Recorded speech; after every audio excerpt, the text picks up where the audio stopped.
नमस्कार। GK with Yogendra Goswami YouTube channel पर आपका स्वागत है। आज हम कक्षा 8 भूगोल के पहले अध्याय संसाधन का अध्ययन करेंगे। संसाधन संसाधन क्या होता है? संसाधन मानव के द्वारा मानव के लिए प्रत्येक उपयोगी वस्तु संसाधन कहलाती है। संसाधन दो प्रकार के होते हैं मुख्य रूप से, प्राकृतिक संसाधन, मानव निर्मित संसाधन। प्राकृतिक संसाधन उसे कहते हैं, ये वो संसाधन होते हैं जो प्रकृति द्वारा हमें उपहार स्वरूप मिले हैं, जैसे वायु, पानी, उन्हें हम प्राकृतिक संसाधन कहते हैं। नंबर 2, मानव निर्मित संसाधन। मानव निर्मित संसाधन वह संसाधन होते हैं जिसका निर्माण व्यक्ति ने अपनी सुविधा के लिए अपने कौशल से किया, जैसे मशीनें,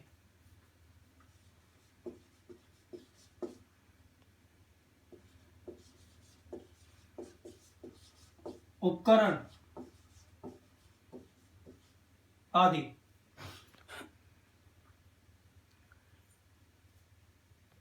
तीसरा है मानव संसाधन। ये इतना मुख्य नहीं है, क्योंकि संसाधन की परिभाषा क्या है? मानव के काम आने वाली प्रत्येक वस्तु या मानव के लिए उपयोगी प्रत्येक वस्तु क्या है? संसाधन। अब मानव भी एक संसाधन है, लेकिन ये इतना मुख्य नहीं है, क्योंकि मानव भी मानव के काम आता है। जैसे माताएं बच्चों का पालन पोषण करती हैं, डॉक्टर बच्चों का इलाज करते हैं, लेकिन ये इतना महत्वपूर्ण नहीं है, इसलिए इसको इतना नहीं जोड़ा जाता, इन दो को ही जोड़ा जाता है। आज वर्तमान में हमारे देश में प्राकृतिक संसाधनों का अत्यधिक उपयोग होने के कारण कई संसाधन समाप्त होने की कगार पर पहुंच गए हैं, और इसलिए हमें इन दो मुख्य बातों का ध्यान रखना चाहिए। एक, सतत पोषणीय विकास। अब इसका क्या अर्थ होता है? सतत पोषणीय विकास का अर्थ होता है भविष्य को ध्यान में रखकर उसका संसाधनों का उपयोग करना, ताकि आने वाली पीढ़ी भी इसका उपयोग कर सके। इसे कहते हैं सतत पोषणीय विकास। और दूसरा, संसाधनों का संरक्षण, यानी संसाधनों का सावधानी पूर्वक उपयोग करना, संसाधन संरक्षण कहलाता है। अब इन संसाधनों को उत्पत्ति के आधार पर इसको दो भागों में बांटा गया है। एक, जैव संसाधन। जैव संसाधन वे संसाधन होते हैं जिनमें जीवन पाया जाता है, जैसे वनस्पति, पशु आदि। दूसरा, अजैव संसाधन। अजैव संसाधन वो संसाधन होते हैं जिनमें जीवन नहीं पाया जाता है, जैसे सेल आदि। इसके अलावा संसाधनों के वितरण के बारे में बताया गया कि संसाधनों का वितरण हमारे देश में असमान है, और इस पर इसके वितरण के असमान होने के जो प्रभाव पड़ता है, उसका 3 चीजों का इस पर प्रभाव पड़ता है: धरातल, जलवायु और ऊंचाई के कारण संसाधनों का वितरण जो है वो असमान है। जैसे मेघालय में बहुत अधिक जल है, राजस्थान में बहुत कम है। इसके अलावा अंतर के आधार पर इसको दो भागों में बांटा गया।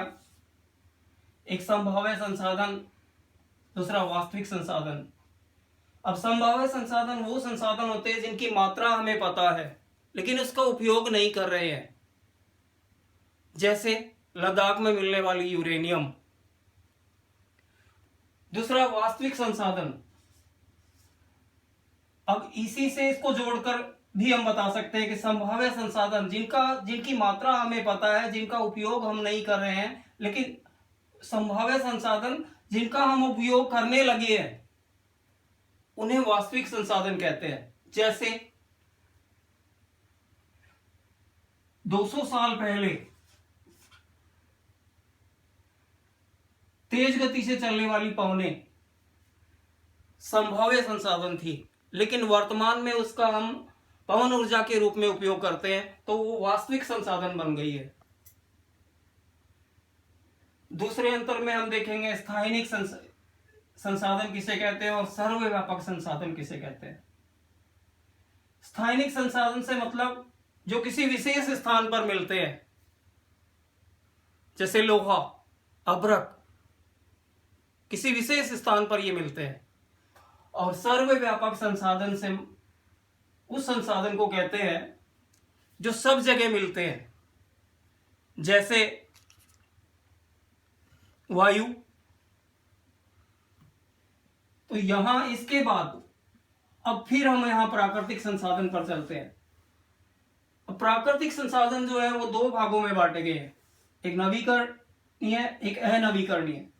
नवीकरणीय वो संसाधन होते हैं जिनका एक बार प्रयोग करने के बाद दोबारा बन जाते हैं, और अनवीकरणीय वो संसाधन होते हैं जिनका एक बार प्रयोग करने के बाद दोबारा नहीं बनते हैं। अब अनवीकरणीय को दो भागों में बांटा गया है, पुनः चक्रीय, यानी कुछ अनवीकरणीय संसाधन ऐसे होते हैं जिनको हम एक बार प्रयोग करने के बाद दोबारा प्रयोग कर सकते हैं, जैसे धातु। अब धातु में आप लोहा ले सकते हैं। लोहा एक बार प्रयोग करने के बाद, खराब होने के बाद गलाकर उसका दोबारा प्रयोग किया जा सकता है। और अचक्रीय, जो एक बार प्रयोग करने के बाद दोबारा प्रयोग नहीं किए जा सकते, जैसे जीवाश्म ईंधन कि हमने गाड़ी या बाइक